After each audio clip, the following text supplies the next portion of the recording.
जय श्री राम।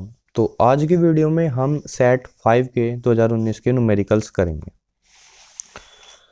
तो जो पहला क्वेश्चन है वो ये है कि हाइड्रोजन परमाणु में इलेक्ट्रॉन नाभिक के चारों ओर प्रति सेकंड 6 गुणा 10⁻15 चक्कर लगाता है। वृत्तीय पथ में किसी बिंदु पर धारा का मान क्या होगा इलेक्ट्रॉन का आवेश। एक बार खुद से करो। तो देखो धारा आई बराबर क्या होती है, आई बराबर होती है क्यू बटा टी।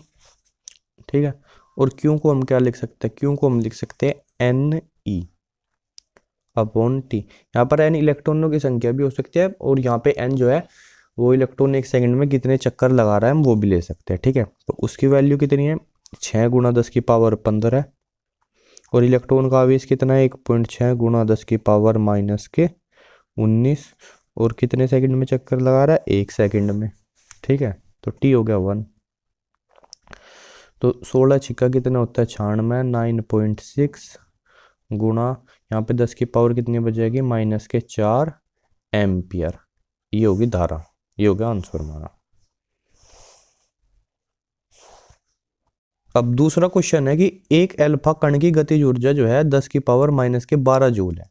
यह सोने के नाभिक Z बराबर 79 से प्रतिशत प्रति प्रकीर्णन करता है, मतलब उसकी जाके टकराएगा नाभिक से। तो अल्फा कण की नाभिक से निकटतम दूरी क्या है, अल्फा कण नाभिक के कितने निकटतम जो है जा सकता है। ओके, तो हम लिखेंगे अल्फा कण नाभिक के उतने निकटतम जा सकता है जिस बिंदु पर उसकी जो गतिज ऊर्जा हो और जो नाभिक और अल्फा कण के बीच में प्रतिकर्षण से जो स्थितिज ऊर्जा है वे दोनों बराबर हो जाए।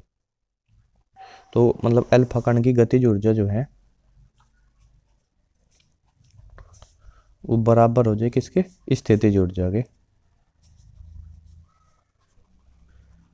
गतिज ऊर्जा क्या है, गतिज ऊर्जा इसकी है 10 की पावर -12 जूल। ठीक है, और जो स्थितिज ऊर्जा होगी, स्थितिज ऊर्जा होती है 1/4 पाई एप्सिलॉन नॉट और Q1 Q2 upon R। Q1 है अल्फा कण का आवेश जो होता है 2 इलेक्ट्रॉनों का आवेश या 2 प्रोटॉनों का सॉरी कहेंगे, और जो सोने के नाभिक है वो है 79, उसका परमाणु क्रमांक है मतलब 79 पर प्रोटॉनों का आवेश। तो 10 की पावर -12 बराबर हो जाएगी, इसकी वैल्यू है 9 गुणा 10 की पावर 9 गुणा Q1 की जगह हम लिखेंगे 2 इलेक्ट्रॉनों का आवेश यानी 2 गुणा 1.6 गुणा 10 की पावर -19 और उसका हो जाएगा 79 गुणा 1.6 गुणा 10 की पावर -19। ठीक है, और ये R जो है डिवाइड में इसको इधर ले जाते हैं, R गुणा है नहीं, इधर से डिवाइड से इधर गुणा में लेंगे। ठीक है, अब इसको भी भाग में भेज देंगे 10 की पावर -12 को, तो R बराबर हो जाएगा एक तो 9 की और 2 की और 1.6 की, ये हो जाएगा 2.56 और 79 इनकी गुणा होगी और गुणा 10 की पावर कितनी बचेगी। तो देखो माइनस की कितनी है 19 और 19 38 होगी, माइनस की 38 और प्लस की पावर कितनी हो जाएगी 12 इधर आ जाएगा तो प्लस हो जाएगी 12 और 9 21। तो 38 में से 21 घटाएंगे तो कितनी बचेगी 17 माइनस के 17 इतना मीटर। जब इनकी मल्टीप्लाई करेंगे वो तो आप लोग खुद कर ही लोगे, तो आंसर आ जाएगा करीब 3.6 गुणा 10 की पावर -14 मीटर। ठीक है, मल्टीप्लाई करके कमेंट करके बता दो यही क्या है, क्या आंसर ये पीछे दे रखा है इन्होंने, तो आई थिंक यही आना चाहिए, करके बताना इन सब की मल्टीप्लाई करके आंसर। तो क्वेश्चन ईजी है हमारा, बस कंसेप्ट पता होना चाहिए कि जो भी उसकी अल्फा कण की गतिज ऊर्जा होगी वो जो है नाभिक के पास तक तब तक जाता रहेगा जब तक कि उसकी स्थितिज ऊर्जा उसके बराबर ना हो जाए, वहां से फिर उसको प्रतिकर्षित कर दिया जाएगा।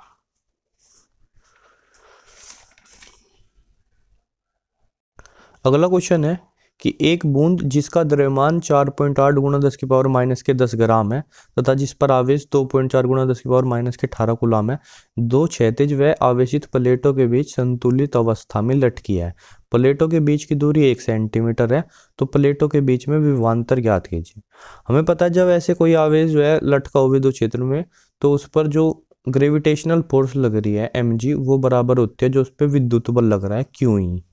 ओके, तो देखो m जो है हमारा दे रखा है 4.8 गुणा 10 की पावर माइनस के 10 ग्राम। तो इसको किलोग्राम में बदलना ना भूले वरना क्वेश्चन हो जाएगा गलत। 10 की पावर माइनस के 13 किलोग्राम हो जाएगा। ठीक है। और जो आवेश दे रखा है इसका तो हमें पता है, जब ये लटकी होगी तो विद्युत बल होगा क्यों ही वो बराबर होगा इसके जो ग्रेविटेशनल गुरुत्वाकर्षण बल लग रहा है mg के। तो क्यों हमें दे रखा है इसने आवेश इस पे 2.4 गुणा 10 की पावर माइनस के 18 कूलाम गुणा ई बराबर द्रव्यमान होगा 4.8 गुणा 10 की पावर माइनस के 13 गुणा जी की वैल्यू हम ले लेते हैं 10। ठीक है। तो देखो 24 दूनी 48, इससे कट के यहाँ पे 2 बच जाएगा। ठीक है। और जो है ये माइनस के 18 इधर चला जाएगा, प्लस के 18 हो जाएगा, 18 में से 13 जाएंगे तो जो है 10 की पावर 5 बचेगी। एक 10 ये है तो 10 की पावर 6 हो जाएगी न्यूटन पर कूलाम या वोल्ट पर मीटर। ठीक है। अब प्लेटों के बीच में विभवांतर काटना है। विभवांतर हो जाएगा v बराबर ई गुणा डी, जहाँ डी क्या है प्लेटों के बीच की दूरी। तो 2 गुणा 10 की पावर 6, दूरी है 1 सेंटीमीटर। 1 सेंटीमीटर को लिखेंगे 10 की पावर माइनस के 2 मीटर। ठीक है। और वोल्ट पर मीटर इसका बिंदु क्षेत्र का मात्रा मीटर, ये आंसर आ जाएगा वोल्ट में। ठीक है। तो 10 की पावर 2 गुणा 10 की पावर 4 वोल्ट, ये मेरा आंसर आ जाएगा।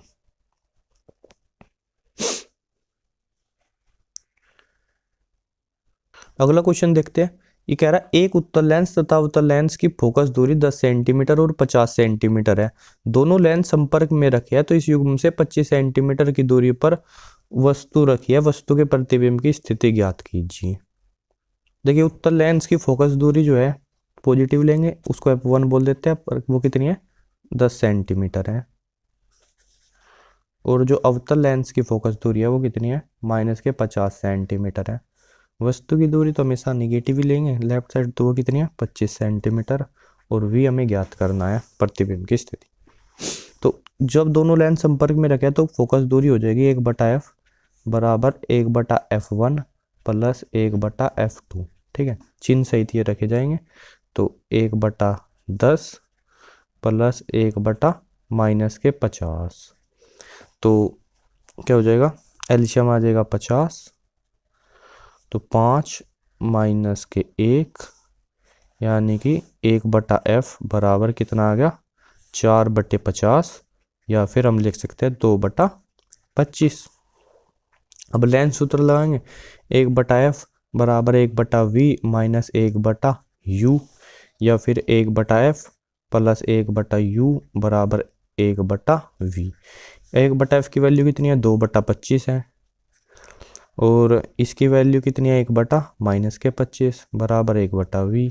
2/25 में से 1/25 घटेगा तो 1/25 ही बचेगा, 1/25 बराबर 1/v। तो प्रतिबिंब की स्थिति कितनी आ गई 25 सेंटीमीटर। ओके, जय माता दी। अब अगला क्वेश्चन देखिए, बढ़िया क्वेश्चन है। ठीक है, थोड़ा कंसेप्ट इसके लिए पता होना चाहिए। एक प्रसारण केंद्र से 300 मीटर तरंग दैर्घ्य वाली तरंग प्रसारित की जा सकती है जब एक 2.4 माइक्रोफैरड धारिता वाला संधारित्र उपलब्ध हो। अनुनादी परिपथ के लिए आवश्यक कुंडली के प्रेरकत्व का परिकलन कीजिए। देखो अनुनादी परिपथ से जो विद्युत चुंबकीय तरंग निकलती है उसकी जो आवृत्ति होती है और जो अनुनादी आवृत्ति होगी उन दोनों को हम इक्वल रखेंगे। तो देखो लैम्बडा तरंग दैर्घ्य हमने क्या दिया, इसने 300 मीटर दिया। विद्युत चुंबकीय तरंग के लिए जो फ्रीक्वेंसी होती है वो कितनी होती है c/लैम्बडा। c प्रकाश की चाल और बटा लैम्बडा तरंग दैर्घ्य। तो 3 गुणा 10 की पावर 8 मीटर पर सेकंड बटे 300 मीटर। तो ये आ जाएगा 3 से 3 कट जाएगा, 10 की पावर 6 बचेगा। सेकंड इनवर्स लिख लो या हर्ट्ज लिख लो, 10 की पावर 6 आ गई। अब अनुनादी आवर्ती के लिए फॉर्मूला क्या होता है? ठीक है, अनुनादी आवर्ती होते है 1/2 पाई √LC। ठीक है, ये होती है अनुनादी आवर्ती। अनुनादी आवर्ती जो भी है इसकी वैल्यू क्या रख लेंगे हम यहाँ 10 की पावर 6 रख लेंगे। तो 10 की पावर 6 बराबर 1/2 पाई √LC। एक काम करते हैं दोनों साइड का स्क्वायर कर लेते हैं। ठीक है, तो 10 की पावर 12 बराबर हो जाएगा 1/2 4 पाई स्क्वायर एल और सी, एल हमें निकालना है तो एल को इधर ले आएंगे, एल बराबर हो जाएगा 1/4 पाई स्क्वायर गुणा ये इधर मल्टीप्लाई में आ जाएगा 10 की पावर 12 गुणा सी की वैल्यू है 2.4 माइक्रो फैरड, यानी 2.4 12 है, सॉरी 12 गुणा 10 की पावर -6 फैरड हो गया। अब यहाँ कितना बचेगा, 12 में से 6 जाके 6 बचेगा, वो ऊपर चला जाएगा, यानी 1/4 पाई स्क्वायर गुणा 2.4 गुणा 10 की पावर -6 इतने हेनरी। अब जो है इसकी वैल्यू जो है मल्टीप्लाई करके आप बताओ, कमेंट कर दो कि इसकी वैल्यू क्या आएगी। ओके, वैसे इन्होंने आंसर में दे रखी है 3.3 गुणा 10 की पावर -8, देखना यही आएगी क्या आप लोगों की भी। अब अगला क्वेश्चन देखते हैं। एक विद्युत चुंबकीय तरंग का दोलित विद्युत क्षेत्र ये दे रखा है, विद्युत क्षेत्र के समीकरण वोल्ट पर मीटर दिया गया है, ज्ञात कीजिए विद्युत चुंबकीय तरंग की तरंग दैर्घ्य। देखो ये ऐसे होता है ई वाई बराबर ई नोट, यानी इसका आयाम साइन ओमेगा टी प्लस के एक्स, ठीक है, के एक्स, और के की वैल्यू कितनी है 300 पाई, ठीक है, और लैम्बडा होता है, मतलब के बराबर होता है 2 पाई बाई लैम्बडा, तो लैम्बडा हम लिख सकते हैं 2 पाई अपॉन के, तो लैम्बडा बराबर 2 पाई बटा के, ठीक है, यानी 2 पाई बटा 300 पाई। ओके, पाई से पाई कटेगा, आंसर आ गया 1/150 मीटर, ठीक है। इसको और अगर सोल्व करना हो तो वो कर सकते हो यार, मैथ थोड़ी ना सिखा रहे हमको, भाग करना थोड़ी सिखा रहे तुमको। अगला कह रहा है चुंबकीय क्षेत्र का आयाम, चुंबकीय क्षेत्र का आयाम होगा विद्युत क्षेत्र के आयाम को प्रकाश की चाल से भाग करने पर, ठीक है। बी नोट बराबर हो जाएगा ई नोट बटा सी, ये कितना है, ये 30 बटा 3 गुणा 10 की पावर 8, तो ये कितना बचेगा जो है 3 से 3 10 की पावर -7 टेस्ला, ठीक है। अब कह रहा कि दोलित चुंबकीय क्षेत्र का समीकरण, तो देखो जो विद्युत चुंबकीय तरंग है वो एक्स डायरेक्शन में जा रही है, विद्युत क्षेत्र वाई डायरेक्शन में, चुंबकीय क्षेत्र होगा जेड डायरेक्शन में। देखो ये जो कला है, कला को बदलना नहीं, बस यहाँ पर बी जेड लिखना है और यहाँ पर जो है चुंबकीय क्षेत्र का आयाम लिखना है, जो कितना है 10 की पावर -7 टेस्ला, यानी कि देखो ऐसे आ जाएगा बी जेड बराबर 10 की पावर -7 साइन और बाकी 2 गुणा 10 की पावर 11 टी प्लस 300 पाई एक्स, ये हो गया आंसर। तो इस सेट के भी सारे न्यूमेरिकल सोल्व हो चुके हैं, हमें दीजिए इजाजत, बोलिए जय सिया राम, पढ़ते रहिए, जय सिया राम।